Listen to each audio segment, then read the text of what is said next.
Bismillahirrahmanirrahim. Assalamualaikum warahmatullahi wabarakatuh. Alhamdulillahirabbil alamin.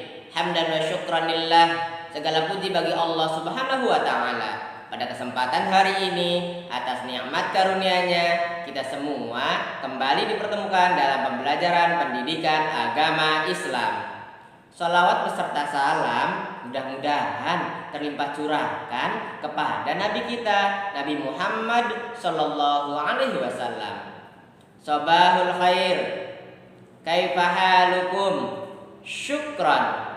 Bagaimana kabar kelas 5 yang solih dan solihah? Mudah-mudahan sehat selalu ya. Mudah-mudahan kita semua senantiasa berada dalam lindungan Allah Subhanahu wa taala. Amin. Kelas 5 yang solih dan solihah, pada pertemuan hari ini kita akan membahas tentang perang Uhud. Sebelum kita membahas tentang perang Uhud, mari kita buka kegiatan pembelajaran ini dengan bersama-sama membaca doa. Bismillahirrahmanirrahim. Rabbi zidni ilman warzuqni fahman. Rabbi syrah li sadri wa yassir li amri wahlul 'uqdatam min lisani yafqahu qawli. Amin. Kelas 5 yang solih dan solihah, perang Uhud merupakan perang yang dipicu oleh api dendam akibat kekalahan dan pengalaman pahit yang dirasakan kaum Quraisy dalam perang Badar. Betapa tidak, walaupun jumlah mereka jauh lebih besar, perlengkapan mereka lebih memadai, namun ternyata mereka harus menanggung kerugian yang tidak sedikit, serta harus kehilangan tokoh-tokoh mereka. Dinamakan perang Uhud karena perang ini berkecamuk di dekat Gunung Uhud. Gunung Uhud terletak di sebelah utara Madinah. Kelas 5 yang solih dan solihah, kaum Quraisy sejak dini telah mempersiapkan pasukan mereka. Keuntungan hasil perniagaan Abu Sufyan beserta rombongan dikhususkan untuk bekal perang. Dalam waktu yang singkat, Abu Sufyan sebagai tokoh Quraisy berhasil mengumpulkan 3.000 pasukan. Abu Sufyan beserta 3.000 pasukan berangkat menuju Madinah. Bukan hanya membawa pasukan yang besar, Abu Sufyan juga membawa pakar strategi perang berpengalaman Khalid bin Walid. Saat mengetahui kedatangan kaum Quraisy untuk menyerbu kaum muslimin di Madinah, Nabi Muhammad SAW dengan para sahabatnya menyusun rencana untuk menghadapi pasukan dari Mekah tersebut. Melihat kekuatan musuh lebih kuat dan terlatih, Nabi Muhammad SAW mengusulkan agar menunggu musuh masuk Madinah dan melawan mereka dengan cara perang kotak.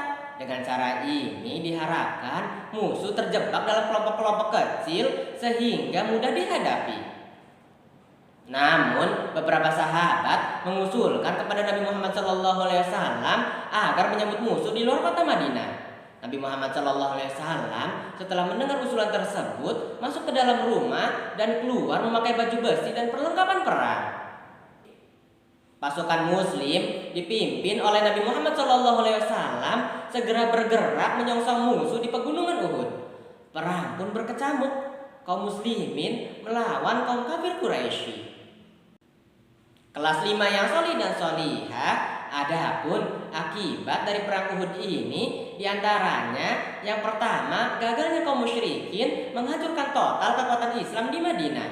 Yang kedua, banyaknya korban dari kalangan muslimin, tapi korban dari kaum musyrikin juga banyak. Yang ketiga, banyaknya korban dari kaum muslimin akibat ketidaktaatan pasukan pemanah.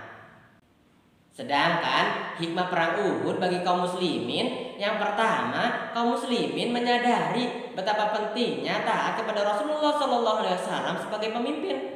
Ketidaktaatannya membuat kehancuran bagi barisan kaum muslimin. Yang kedua, pukulan dalam perang Uhud tidak membuat kaum muslimin menyerah, karena kaum Quraisy juga mengalami hal yang sama.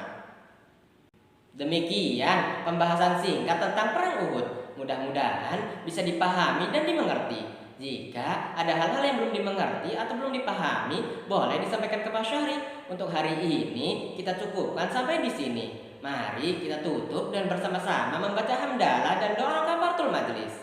Alhamdulillahirabbil alamin. Subhanakallahumma wa bihamdika asyhadu an la ilaha illa anta astaghfiruka wa atubu ilaik.